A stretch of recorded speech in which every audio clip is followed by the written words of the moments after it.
Bismillahirrahmanirrahim. Assalamualaikum warahmatullahi wabarakatuh. Alhamdulillahi ala ihsani wa syukru lahu ala taufiqihi wa amtinani. Asyhadu an la ilaha illallah wahdahu la syarika lahu ta'ziman li sya'nih.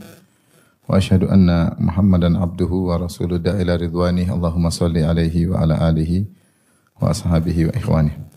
Ibu-ibu yang dirahmati oleh Allah Subhanahu wa taala, pada kesempatan kali ini kita akan bahas suatu hadis yang diriwayatkan dari Thauban radhiyallahu anhu. Beliau berkata, "Lamma nazala fil fiddati wadh dhahabi ma nazal."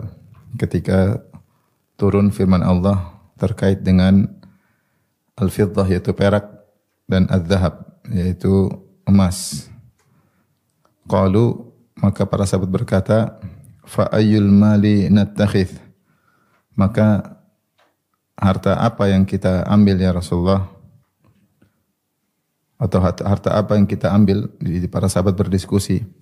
Qala Umar berkata, "Ana a'lamu dzalika lakum." Aku akan mengetahui jawabannya untuk kalian. Qala fa awdha'a ala ba'irin fa adrakahu. Maka Umar pun memacu ontanya. Maka dia pun menyusuli Nabi sallallahu alaihi wasallam. Wa ana fi ithrih, dan aku menyusulnya, kata Thauban, menyusul Umar bin Khattab radhiyallahu taala anhu.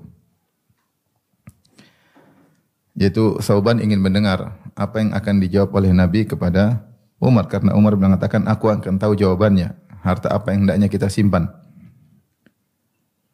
Maka Umar berkata, "Ya Rasulullah, ayyul mali nattakhidh?" Ya Rasulullah, harta apa yang kita simpan ya Rasulullah, atau yang kita miliki? Qala, kata Rasulullah sallam, "Liyattakhidh ahadukum qalban syakiran."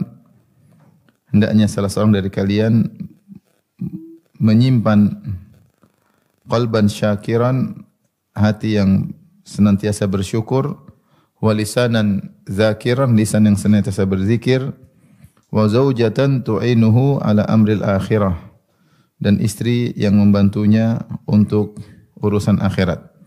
Hadis riwayat Al-Imam Ahmad dan Ibnu Majah, dan inilah hadis yang sahih.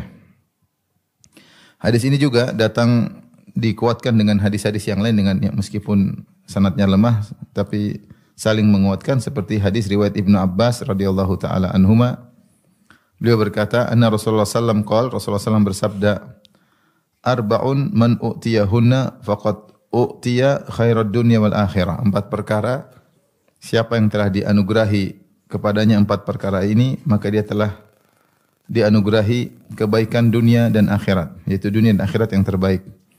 Apa 4 perkara tersebut? Qalban syakiran, hati yang senantiasa bersyukur, wa lisanan dzakiran, lisan senantiasa berzikir, wa badanan alal bala'i sabiran, yaitu tubuh yang sabar ketika terkena musibah, wa zaujatan la tabghihi khaunan fi nafsiha wala malihi, yaitu wanita yang tidak berkhianat terkait dengan dirinya maupun terkait dengan hartanya.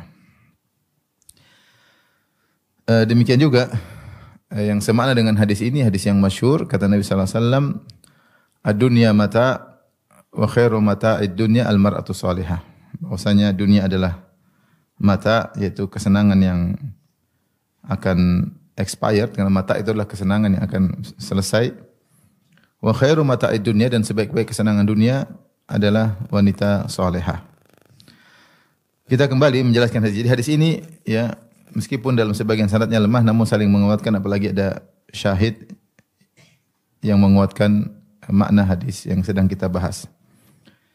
Kita baca kembali, yaitu dari Thauban radhiyallahu anhu, beliau mengatakan, "Lamma nazala fil fiddati wadh dhahabi ma nazal." Ketika turun ayat terkait emas dan perak, yaitu dalam surat At-Taubah ayat 34, yang di mana Allah berfirman, "Walladzina yaknizuna adh-dhahaba wal fiddata wa la yunfiqunaha fi sabilillah fabashshirhum bi'adzabin alim yauma yuhma 'alaiha fi nari jahannam fatukwa biha jibahuhum wa junubuhum wa dhuhuruhum hadza ma kanaztum li anfusikum fadzuqu ma kuntum taknizun." Kata Allah Subhanahu wa taala, dan orang-orang yang yaknizun itu menyimpan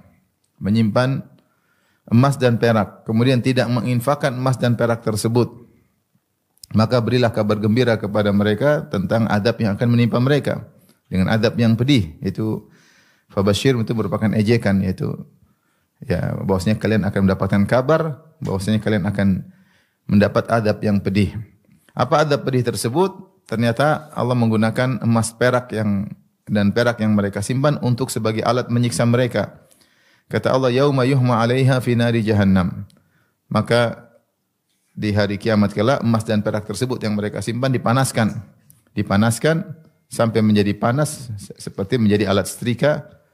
Fatukwa biha jibahum, kemudian disetrikakan ke jidat-jidat mereka. Wa junubuhum, kemudian lambung-lambung mereka. Wa zuhuruhum, dan juga punggung-punggung mereka. Setelah itu dikatakan dengan kehinaan kepada mereka, hadza ma kanaztum li anfusikum. Inilah yang kalian simpan-simpan dulu nih. Ternyata digunakan sebagai alat untuk menyiksa kalian.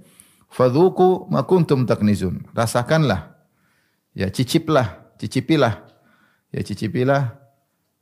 akibat apa yang kalian simpan-simpan dahulu.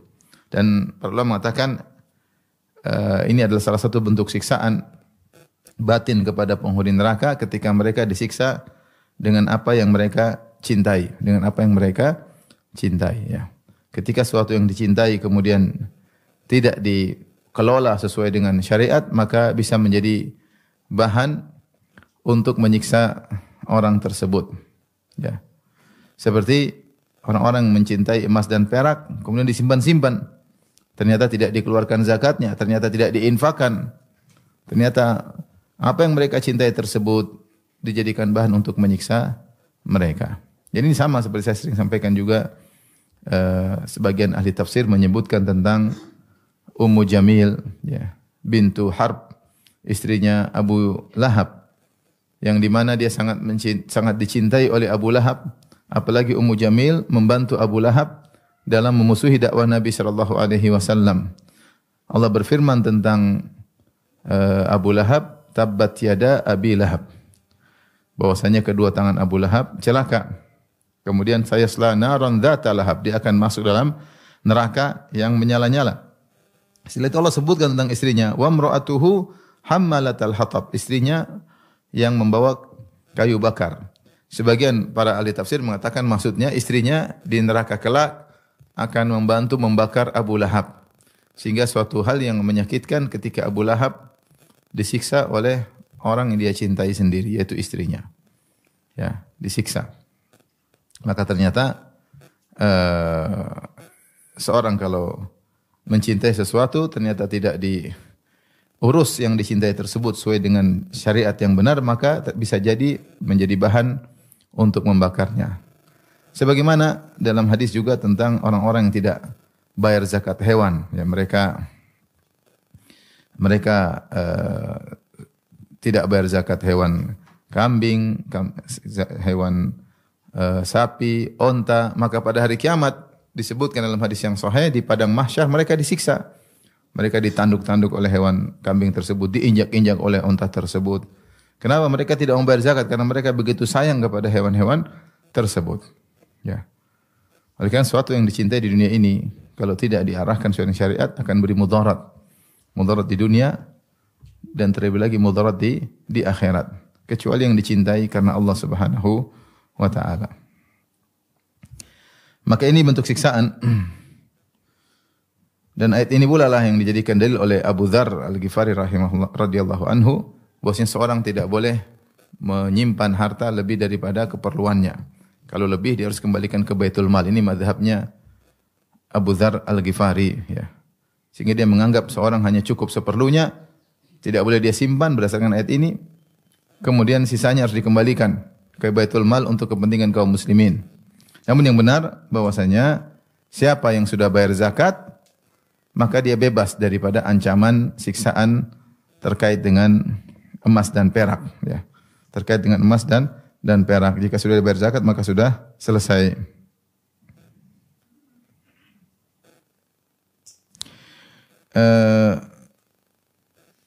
Oleh karenanya diriwayatkan dari Ibnu Umar, beliau berkata, "Kullu malin addaita zakatahu falaysa bikanz." semua harta yang telah kau bayarkan zakatnya, maka dia bukan kanz, simpanan yang dimaksud dalam ayat tersebut. Ya.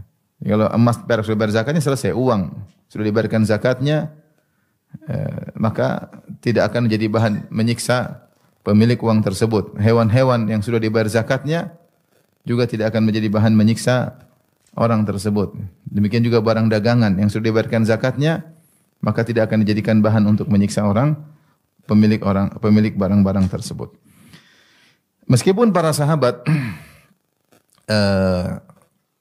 mengerti bahwasanya kalau sudah dibayar zakat sudah selesai, maka tidak perlu dikhawatirkan. Tapi mereka tetap khawatir ya. Sehingga mereka bertanya kepada Nabi, sebenarnya harta apa yang selamat untuk kita jaga, untuk kita simpan? Harta seperti apa? Maka ketika turun ayat ini, maka para sahabat saling diskusi. Mereka berbicara di antara mereka berkata, fa ayyul mali nattakhidh? Harta apa yang kita ambil, yang kita simpan? Sementara Allah telah mengancam orang-orang yang menyimpan emas dan perak, ya kalau tidak dikeluarkan zakatnya akan disiksa dengan emas dan perak tersebut. Maka Umar yang semangat, ya, dia bilang saya kasih tahu jawabannya. Maka dia segera memacu ontanya, awda'a maksudnya dia asra'a, ya. Dia menyegerakan ontanya untuk menuju Nabi. Setelah sampai ketika dia menuju Nabi, Thauban juga semangat, dia pun nyusul Umar. Karena dia tahu Umar akan bertanya dan Nabi akan kasih jawaban. Dan dia ingin dengar juga segera jawaban tersebut. Dia tidak mau nunggu, dia nyusul Umar. Padahal Umar bilang tunggu, saya ke Nabi saya akan kasih tahu. Tapi Thauban radhiyallahu anhu menyusul Umar. Kemudian Umar bertanya, wahai Rasulullah, ya, ayul mali nattakhidh? Harta apa yang kita simpan agar kita selamat? Ternyata Rasulullah SAW beri jawaban dengan jawaban yang luar dugaan. Rasulullah SAW tidak menyebutkan harta berupa harta materi, tetapi harta maknawi. Rasulullah SAW berkata, liyattakhidh ahadukum qalban syakiran. Hendaknya seorang mengambil, yaitu menyimpan qalban syakiran, hati yang senantiasa bersyukur. Jadi kalau punya hati bersyukur dijaga. Jangan jaga emas perak, jaga hati yang bersyukur dijaga. Walisanan dzakiran. Yang kedua lisan yang senantiasa berzikir. Yang ketiga wa zaujatan tu'inuhu ala amril akhirah.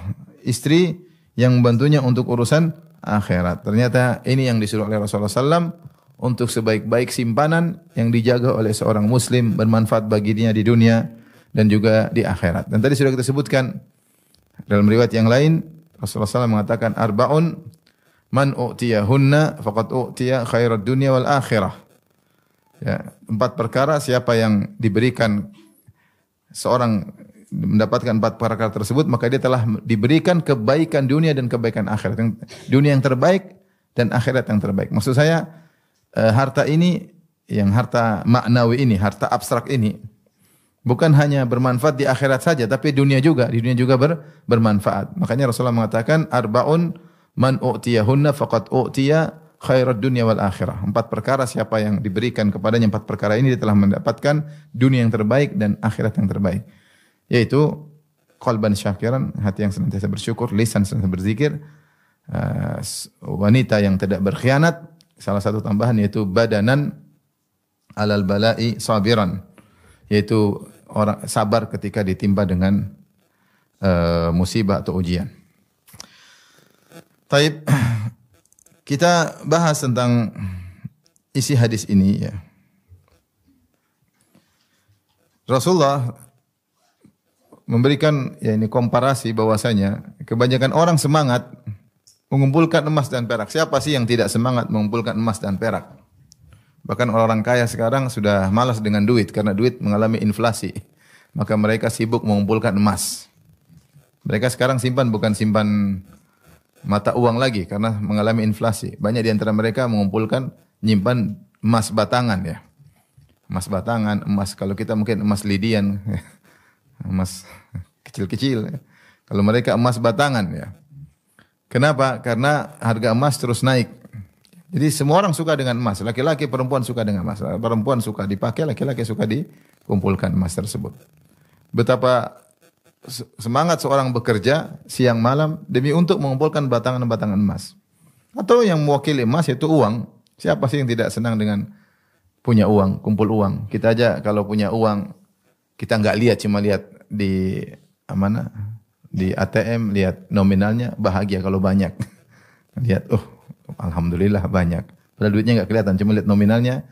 Ya, karena manusia memang suka dengan harta. Itu sudah merupakan kodrat manusia.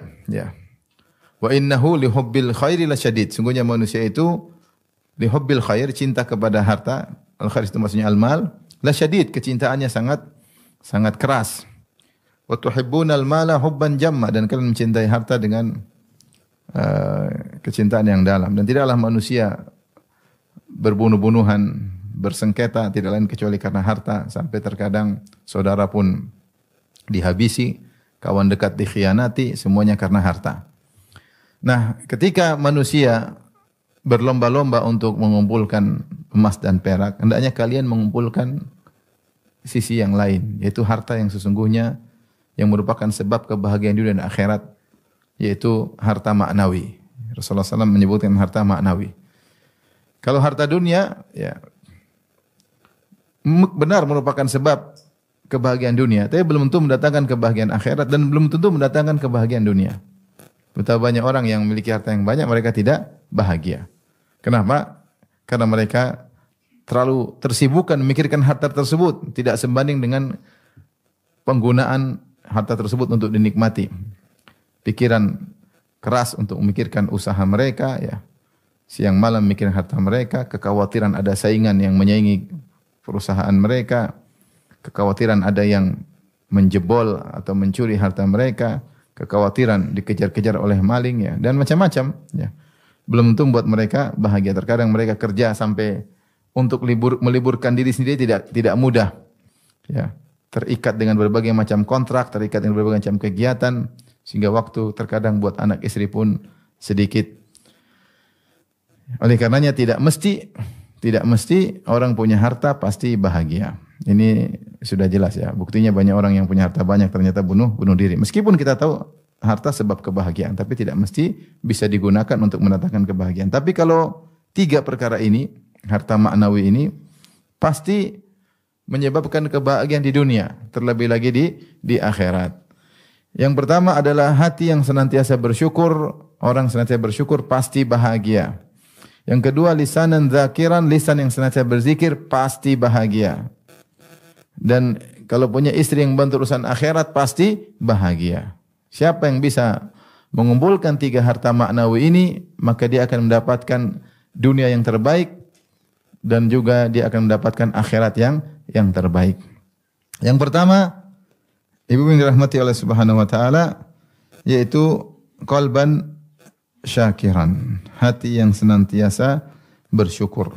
Di sini kita tahu namanya syukur bukan terbatas pada hati. Bersyukur itu dengan hati, dengan lisan, dan juga dengan anggota tubuh, ya.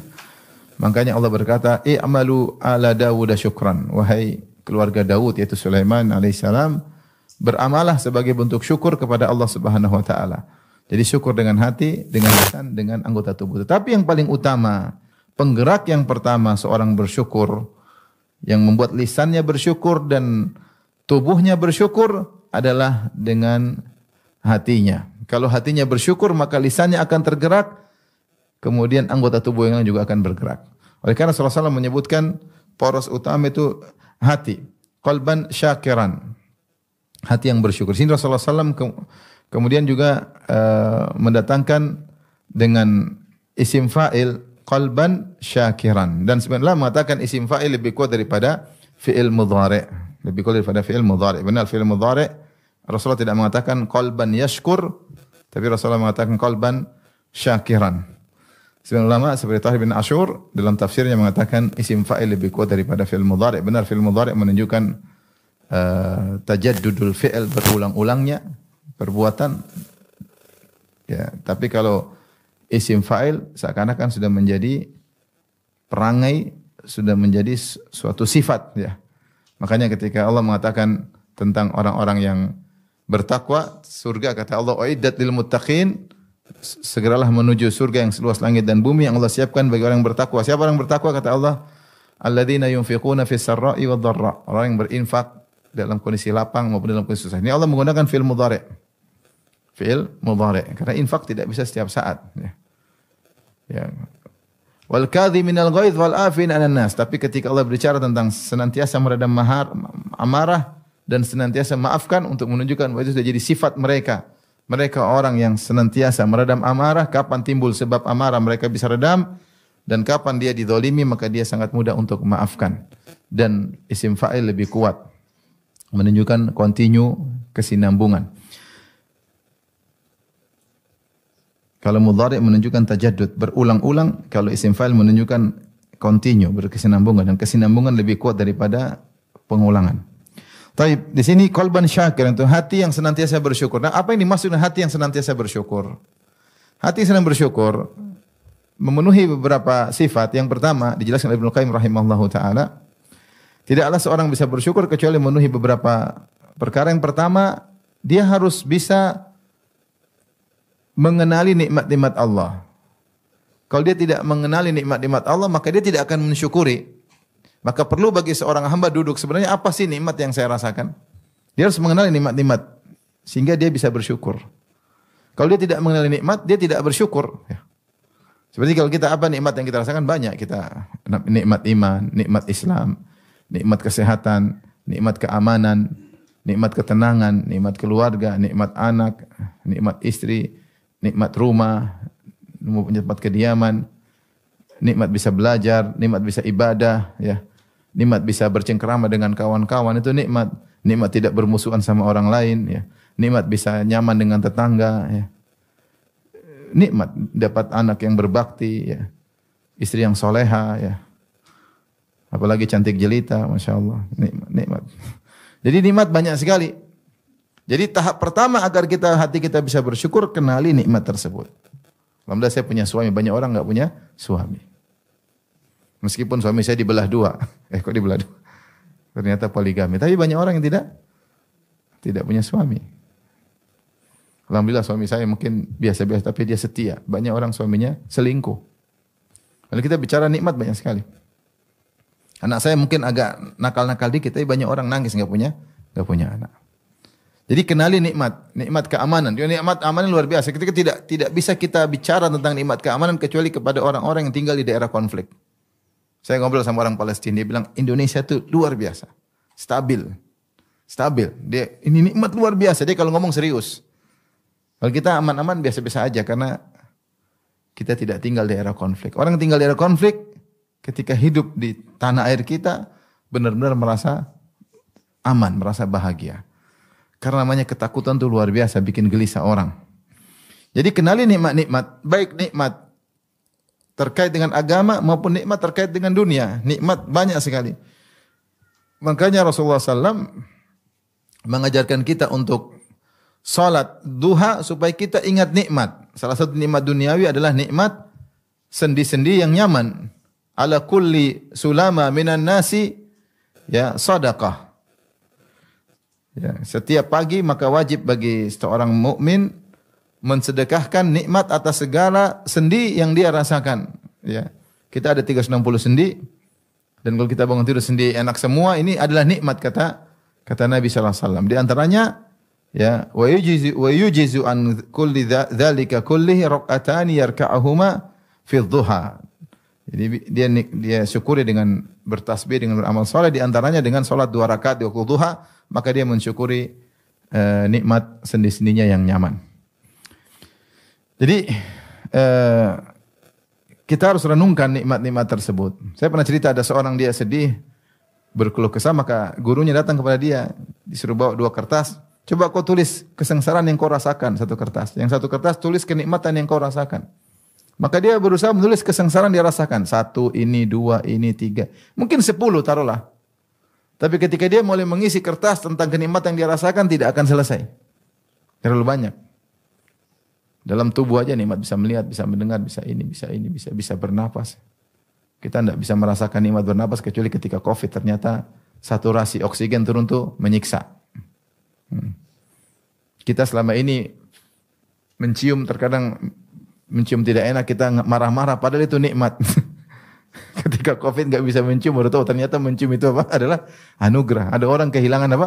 Penciuman. Subhanallah. Ini nikmat banyak, cuma kita nggak rasain. Ya. Setiap hari Allah kasih oksigen gratis, mudah sekali kita. Kalau waktu musim Covid cari oksigen mahal, rebut-rebutan orang oksigen. Ya. Ya, jadi kita kenali nikmat tersebut. Ya, nikmat banyak sekali. Kita mudah tidur, mau tidur tinggal taruh kepala tidur. Ada pejabat jam 2 malam masih diskusi. Jam 3 malam baru ambil keputusan. Jam 4 keputusannya dibatalin. Ribut, enggak gampang. Ini nikmat luar biasa. Jadi kenali nikmat-nikmat tersebut. Ini langkah pertama agar hati kita bisa bersyukur, kenali nikmat dan tidak akan pernah selesai. Dan Allah telah mengatakan demikian, wa in ta'uddu ni'matallahi la tuhsuha. Kalau kalian hitung-hitung nikmat Allah, kalian tidak akan bisa hitung. Innal insana la zalumun kafar. Namun manusia suka zalim. Ya, tidak mensyukuri, kafar, mengingkari. Ini nikmat yang kita rasakan, belum nikmat di masa kecil kita. Banyak nikmat yang Allah berikan yang tidak kita ingat, yang kita telah lupakan. Ya, oleh karenanya ini tahap pertama agar kita bersyukur mengenal nikmat-nikmat tersebut. Yang kedua di antara bentuk bersyukur yaitu mengakui seluruh nikmat tersebut dari Allah Subhanahu wa taala. Bahwasanya nikmat tersebut datang memang saya melakukan usaha, tapi yang menentukan keputusan saya dapat nikmat tersebut adalah Allah Subhanahu wa taala. Wa ma bikum min ni'matin faminallah. Nikmat apa saja yang kalian rasakan dari Allah. Allah bisa cabut sewaktu-waktu. Meskipun kalau tidak melakukan sebab, tiba-tiba Allah cabut bisa. Ya. Nikmat-nikmat tersebut murni dari Allah Subhanahu wa taala. Wa ma bikum min ni'matin faminallah. Nikmat apa saja, dapat hidayah, nikmat bisa ngaji, nikmat bisa makan enak. Banyak orang sudah tidak bisa makan. Ada disebutkan ada orang cari uang, kerja keras, banting tulang, begadang. Kata dia saya kaya nanti mau makan enak. Begitu dia kaya, dia kena penyakit, tidak bisa makan enak akhirnya. Makan ini enggak boleh, makan itu enggak boleh. Padahal habis waktunya untuk cari uang supaya makan enak. Ketika udah kaya ternyata kena penyakit karena kurang tidur, karena kurang ini, kurang anu. Jadi semua nikmat dari Allah. Kita renungkan sekarang nikmat apa ya? Saya bisa ngaji, ini Allah yang kasih hidayah. Saya bisa bangun pagi, Allah yang kasih hidayah. Banyak orang tidur enggak bisa bangun lagi ya. Saya bisa melangkah ke sini, siapa yang gerakkan hatiku? Allah Subhanahu wa taala. Bahkan kalau pengajian saya tidur pun nikmat dari Allah Subhanahu wa taala. Ada orang enggak bisa tidur. Nikmat ya, semua dari Allah Subhanahu wa taala. Tidak ada nikmat dari kita sendiri, enggak ada. Kita ini siapa sih? Kita ini siapa? Ya. Kapan kita merasa nikmat karena usaha kita, itulah ujub. Itulah namanya apa? Ujub. Merasa berpartner dengan Allah dalam menghasilkan suatu keberhasilan. Itu namanya ujub. Ujub. Itu makanya ujub dikatakan syirik. Dari sisi syirkul isti'anah. Sementara kita setiap salat kita mengatakan wa iyyaka nasta'in, hanya kepada Engkau lah kami mohon pertolongan, yaitu hanya dengan Engkau lah kami bisa berhasil. Adapun ketika seorang merasa karena saya bisa berhasil, dia telah berbuat syirik, jadi dia merasa keberhasilan tersebut adalah kerjasama antara Allah dengan dia. Maka ini berbahaya ya.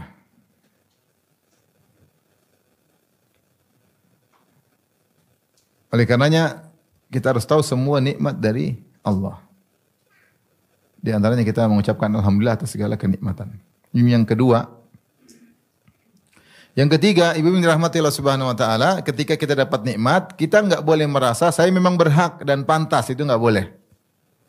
Kapan kita merasa kita berhak dan pantas, kita enggak bersyukur. Karena bilang ya, kadang-kadang saya kerja ya Allah harus kasih gaji, gampangnya demikian. Memang benar Allah menjanjikan pahala dunia dan akhirat, tapi tidak boleh seorang merasa pantas.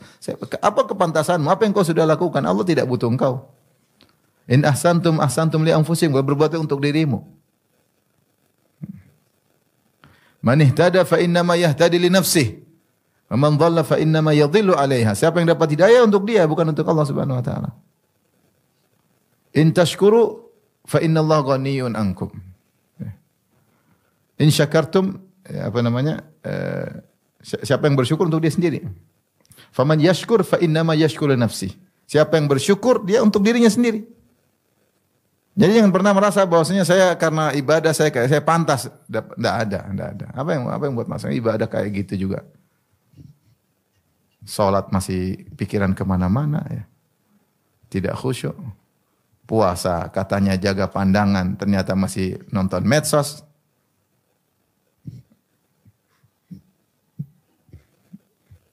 Apa yang mau ibadah mau kita andalkan? Baca Quran juga pikiran kemana-mana, tidak fokus.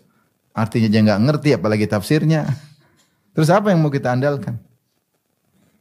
Sedekah saja masih mau cerita-ceritain sedekah kita. Dakwah saja terkadang merasa bangga dengan dakwahnya.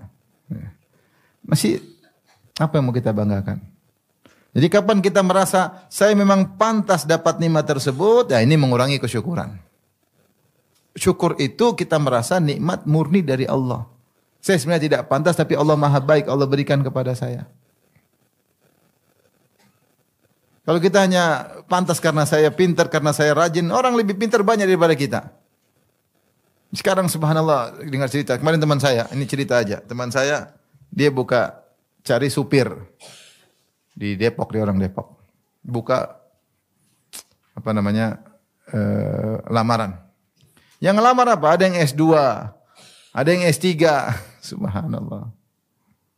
Cuma gaji berapa? Gaji 4 juta paling. Jadi orang pintar-pintar belum tentu ya, membuat dia menjadi kaya raya, belum tentu. Banyak pengalaman juga belum tentu menjadikan kaya raya. Ada orang pengalamannya banyak, pengalaman jadi anak buah terus. Tidak pernah jadi pengalaman jadi bos. Jadi kapan kita merasa saya pantas, itu berarti kita kurang syukur. Kadang orang membagi, oh ini memang saya tidak pantas. Oh ini kalau memang saya pantas. Itu dia sudah mengurangi syukurnya. Dia harus merasa dalam segala nikmat yang dia dapatkan dia tidak pantas. Murni kebaikan Allah Subhanahu wa taala. Baru hatinya menjadi hati yang bersyukur. Yang ketiga. Yang keempat, supaya pandai bersyukur. Sering lihat ke bawah hati ini agar bersyukur. Itu yang Rasulullah mengatakan, la tanzuru ila man fawqakum walakin inzuru ila man asfala minkum fa innahu ajdaru alla tasdaru nikmatallahi alaikum. Jangan lihat ke atas, sering lihat ke bawah. Jangan lihat mobil mewah, rumah mewah. Lihat ke bawah, banyak orang tidak punya tempat tinggal, banyak orang lebih sakit, banyak orang lebih susah. Kita kalau jalan di rumah-rumah petak kasihan, rumah kecil. Jadi saya lewat di daerah Jakarta, sekitar Jakarta ada rumah. Rumah ini kos-kosan mahasiswa dulu, mereka masih mahasiswa. Kecil. Kata kawan saya, Ustadz ini sekarang jadi rumah keluarga. Jadi kecil karena enggak dia nikah situ, anaknya akhirnya satu kamar itu buat istrinya, anaknya, dulunya cuma dibuat dia sendiri. Subhanallah, tinggal seperti itu. Kasihan ya. Artinya banyak orang yang susah itu masih ngekos, banyak orang tidak bisa ngekos, numpang di keluarga sini, numpang keluarga sana. Melihat ke bawah, susah. Mana musim hujan saya lewat naik mobil, lihat orang jual gorengan ngelamun, hujan keras nggak ada yang beli. Maksudnya lihatlah di bawah banyak orang susah.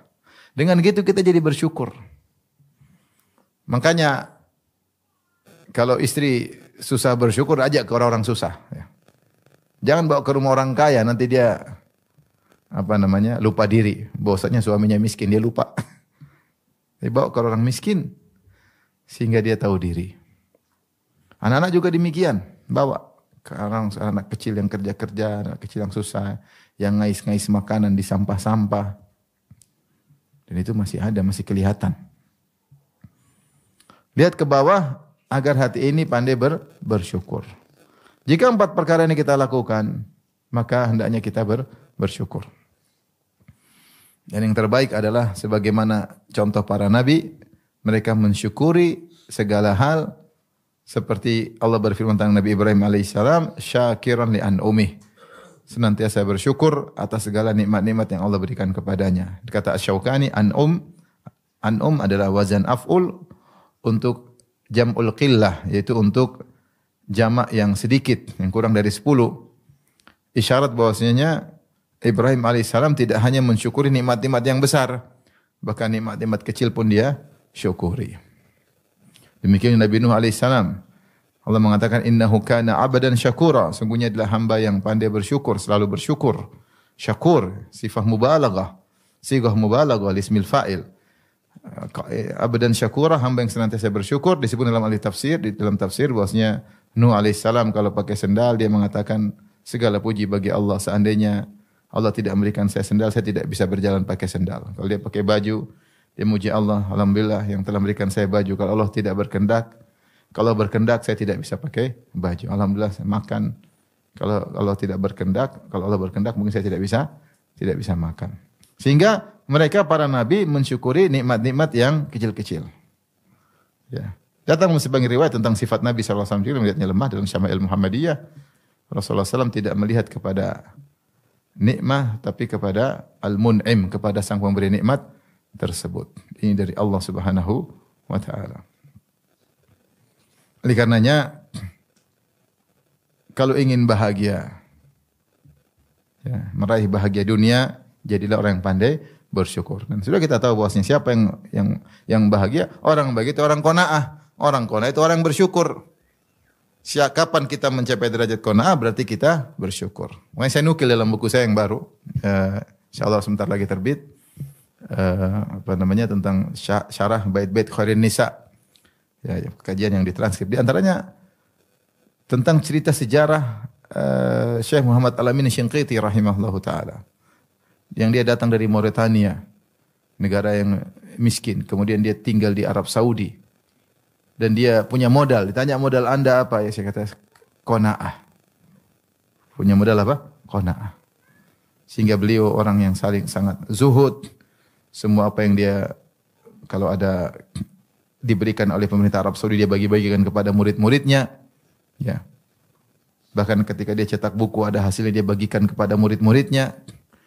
Dia tidak pernah mikirin dunia. Kenapa dia punya modal ketika dia datang dari Mauritania, dari Shinqit sampai ke Arab Saudi, satu qanaah ini bilang kanzun la yafna, yaitu harta yang tidak pernah sirna, yaitu qanaah.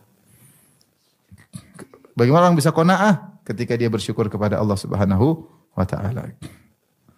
Makanya di antara hamba yang terbaik wa qanna Allahu bima a'tah. Allah menjadikan dia qanaah dengan apa yang Allah berikan kepadanya.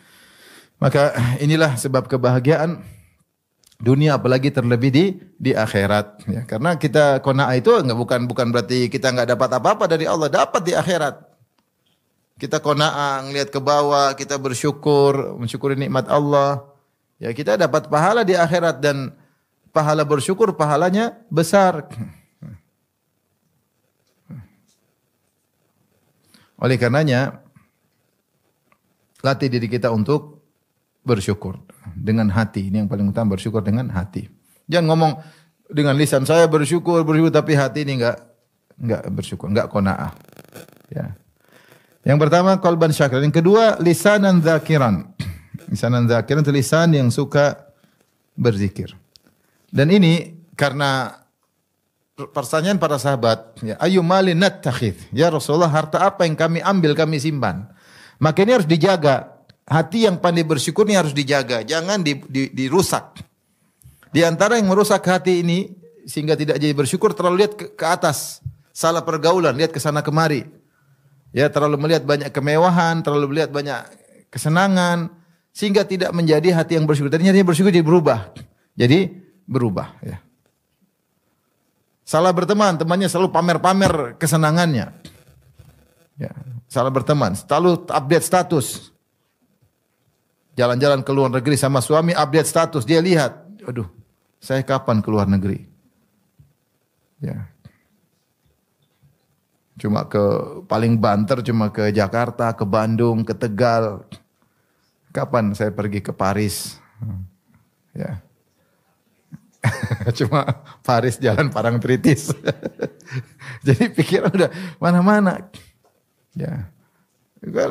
Salah pergaulan dengan orang yang suka update status. Temannya baru beli mobil baru, di update status. Lalu beli tas baru, update status. Dia ngelihat terus. Itu teman seperti itu blokir aja.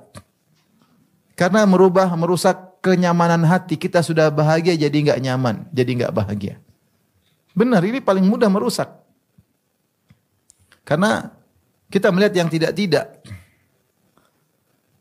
Nabi saja kata Allah, wala tamuddanna 'ainaika ila ma mata'na bihi azwajan minhum zahratal hayatid dunya linaftinahum fih wa rizqu rabbika khairu wa abqa. Kata Allah, wahai Rasulullah, janganlah kau panjangkan matamu untuk melihat sekelompok orang yang kami berikan nikmat-nikmat.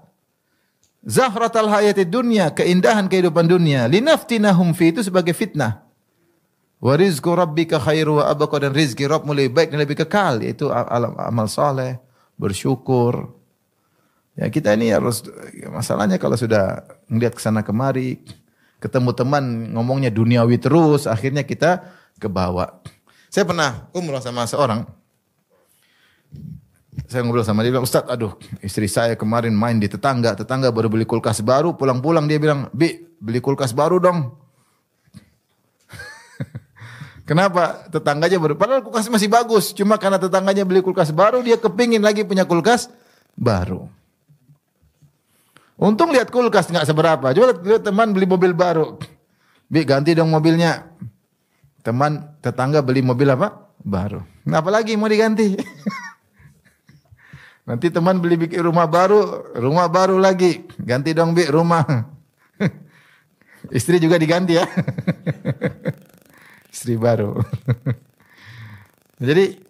Jadi ketika kita mengambil harta ini, kita jaga, kita simpan baik-baik. Jangan kita rusak kenyamanan hati kita yang pandai bersyukur, jangan kita rusak.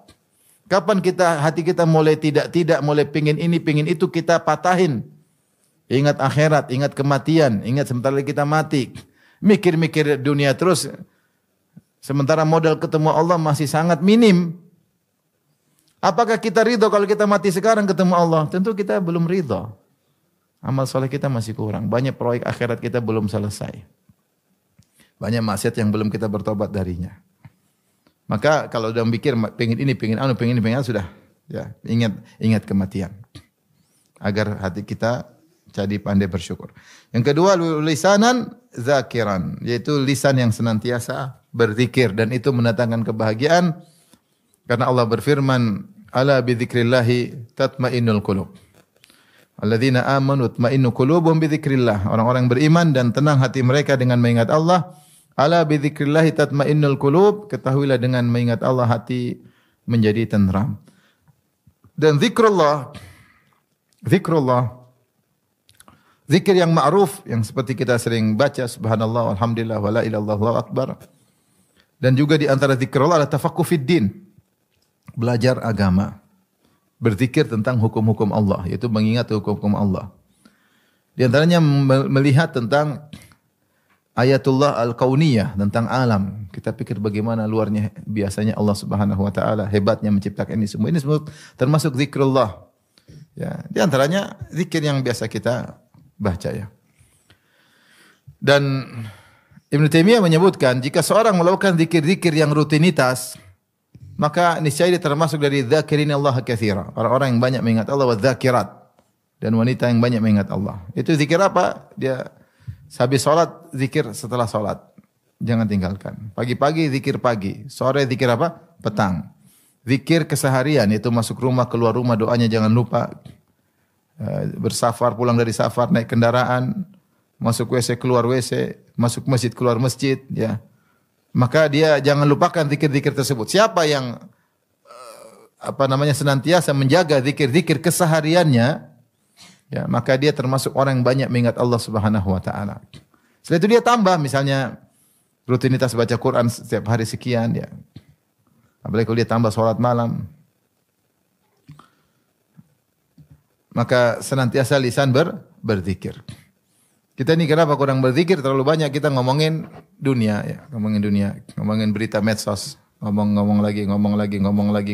Kapan kita baca subhanallah, walhamdulillah, wala ilaha illallah, Allahu akbar? Jarang, karena kita sibuk zikir dunia. Makanya dikatakan oleh sebagian salaf, zikru Allah dawa wa zikrun nas da. Mengingat Allah adalah obat dan mengingat manusia adalah penyakit. Semakin sering kita ingat manusia, semakin banyak penyakit hati kita ini. Ngomongin si fulan. Ya, terkadang kita harus ngomong tapi ada batasannya.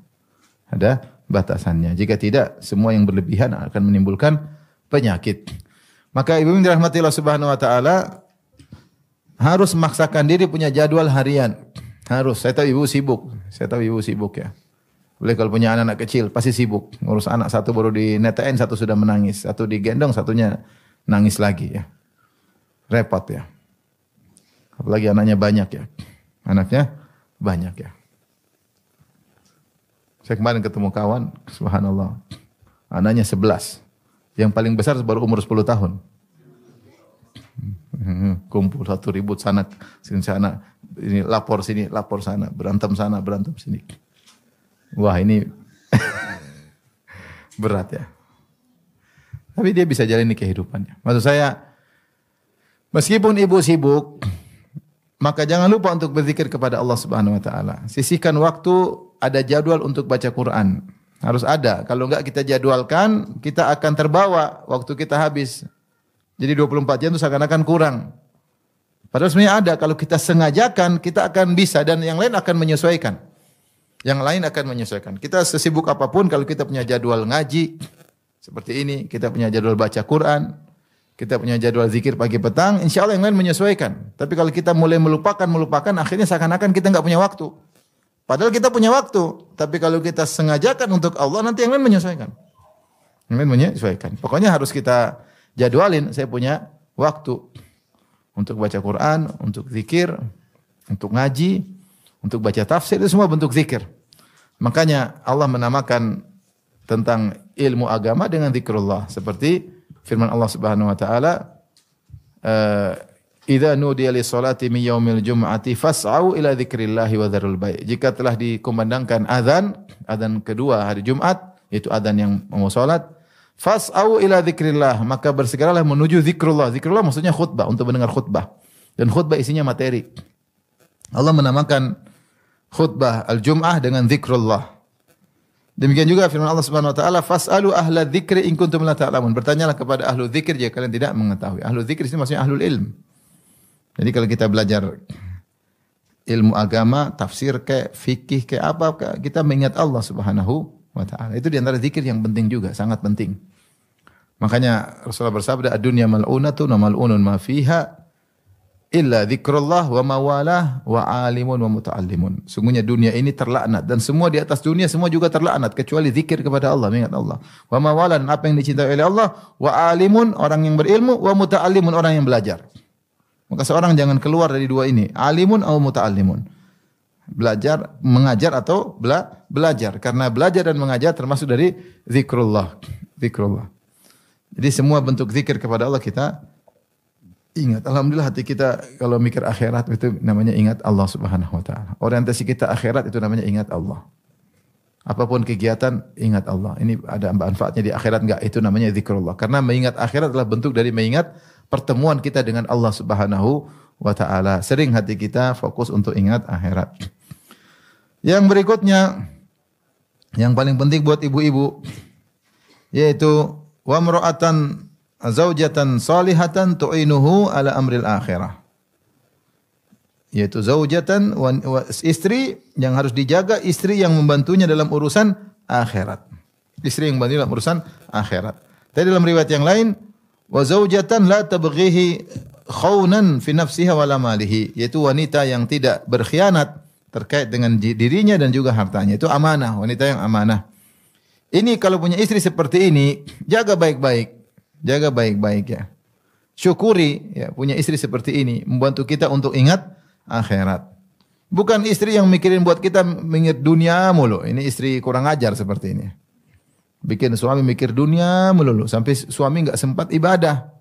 Karena dia banyak tuntutan sehingga suaminya harus begini, harus begini, harus begitu, harus begini terus enggak sempat ingat akhirat. Istri yang indah adalah istri yang bangunkan suaminya untuk sholat malam. Itu istri luar biasa. Kalau punya istri seperti ini, bersyukur, sangat bersyukur kepada Allah. Jam 3:30 dia bangunkan suaminya. Mas, jangan lupa sholat malam. Enak enggak seperti itu? Ibu-ibu ada yang begitu enggak? InsyaAllah besok, mulai besok insyaAllah. Bangunkan istri. Mas, hari ini kita belum baca Quran, Mas. Masya Allah. Enak, nikmat. Mas, kamu kok lihat medsos terus? Apa enggak takut sama Allah lihat akhwat terbuka aurat? Kan Mas nonton apa sih mas?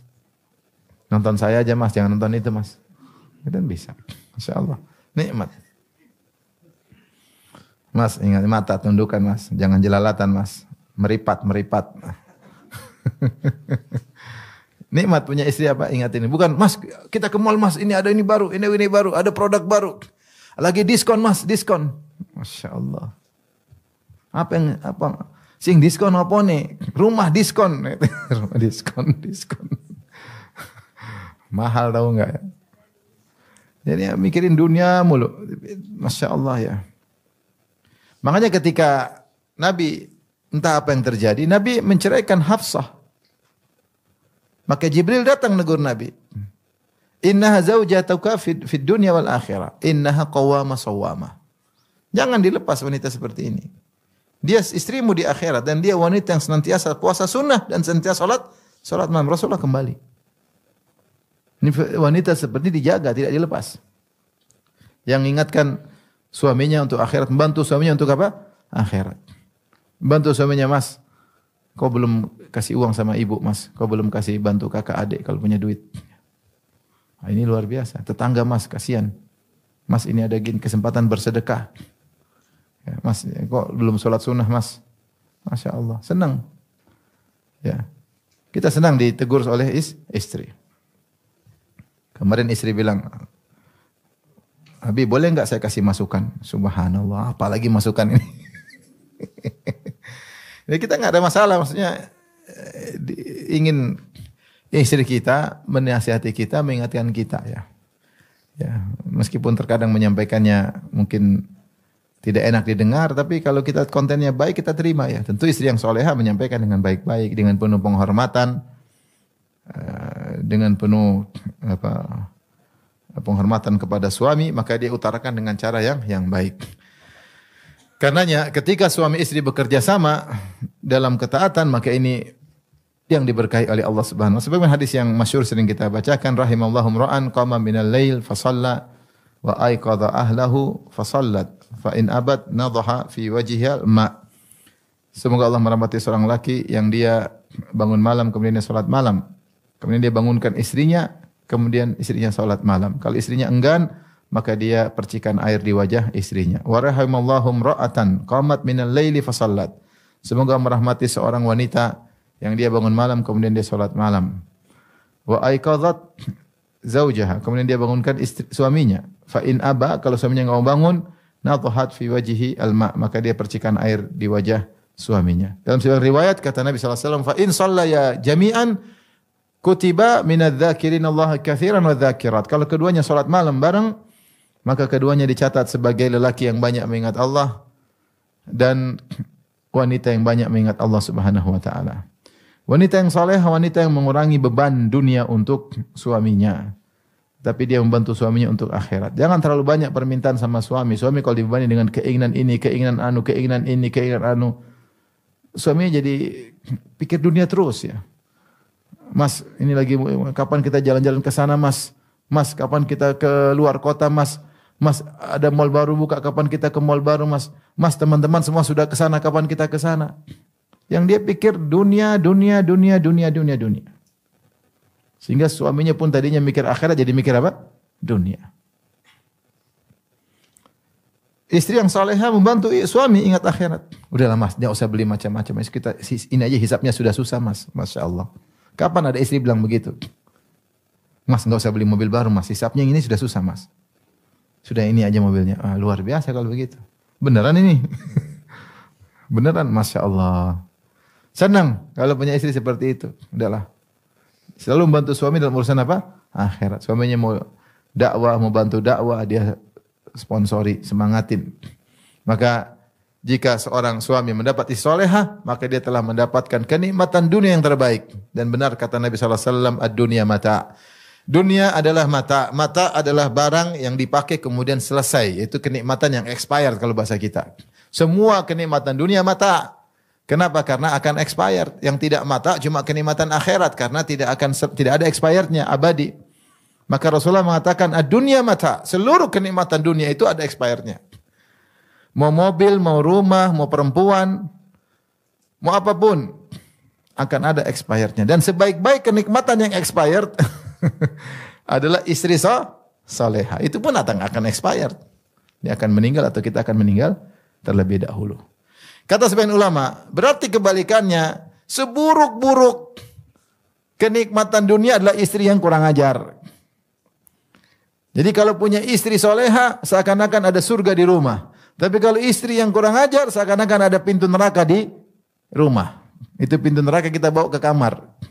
Tiap hari ngomel, nggak bersyukur, ngingatin dunia, banyak tuntutan hidup ini, maunya ke salon mahal, maunya jalan-jalan aja, ngabisin duit, tidak pernah berterima kasih kepada suami, tidak menghormati keluarga suami, nggak ngurus anak-anak yang diurusin teman-temannya, lihat HP melulu, punya akun sampai 10, Instagram akunnya 3, Facebook 2, YouTube ada 2, akunnya banyak, akun palsunya banyak, langganan akun Instagram tas baru, langganan kosmetik, langganan macam-macam, grupnya grup ini, grup anu, grup ini. Otaknya dunia semua. Otaknya dunia. Ini adalah neraka. Neraka dunia. Kalau seorang suami punya istri seperti ini, waduh, kasihan suami tersebut. Dia akan ke bawah. Apalagi kalau dia cinta sama istrinya berlebihan, sudah, dia akan ke bawah. Kasihan. Jadilah istri yang bukan membantu suaminya untuk akhirat, tapi istri yang bantu suaminya untuk ke neraka jahanam. Sibuk mikirin dunia, akan dia tinggalkan dunia tersebut. Tapi harta yang terbaik yang harus kita jaga adalah istri yang mengingatkan kepada akhirat. Semoga ibu-ibu sekalian bisa menjadi wanita yang selalu ingat akhirat. Amin. Mengingatkan suami kepada akhirat. Qanaah dengan apa yang Allah berikan. Ya. Meringankan beban kehidupan suami. Kata Nabi SAW, aktsarun nisa'i barakatan aisaruhunna mu'nah. Wanita yang paling banyak keberkahannya, yang paling ringan biayanya. Meskipun hadis ini terkait dengan mahar, tapi sebenarnya ulama mengumumkan sebagaimana mahar dia tidak merepotkan suaminya, dalam kehidupan keseharian pun dia tidak merepotkan suaminya. Maintenance-nya sedikit. Sebagian wanita mau nikah dengan saya harus 40 juta per bulan. Ada yang begitu? Ada. Teman saya nggak jadi maju tuh. Dia maju berapa? Dia minta 40 juta per bulan. Ada yang 30 juta, 50 juta. Salah pergaulan kalau begini. Ya. Yang wanita solehah yang tidak membani apa? Suaminya. Karena orientasinya apa? Akhirat. Segala keputusannya dibangun di atas orientasi akhirat. Demikian saja. Ibu yang dirahmati Allah Subhanahu Wa Taala yang saya sampaikan. Semoga kita semua bisa memiliki harta yang indah ini. Qalban syakiran. Hati yang senantiasa bersyukur. Lisanan zakiran. Lisan yang pandai bersyukur. Dan kalau wanita, suami yang selalu ingatkan akhirat. Kalau laki, istri yang selalu ingatkan apa? Akhirat. Wallahu ta'ala alam bisawab. Wabillahi taufiq. Assalamualaikum warahmatullahi wabarakatuh.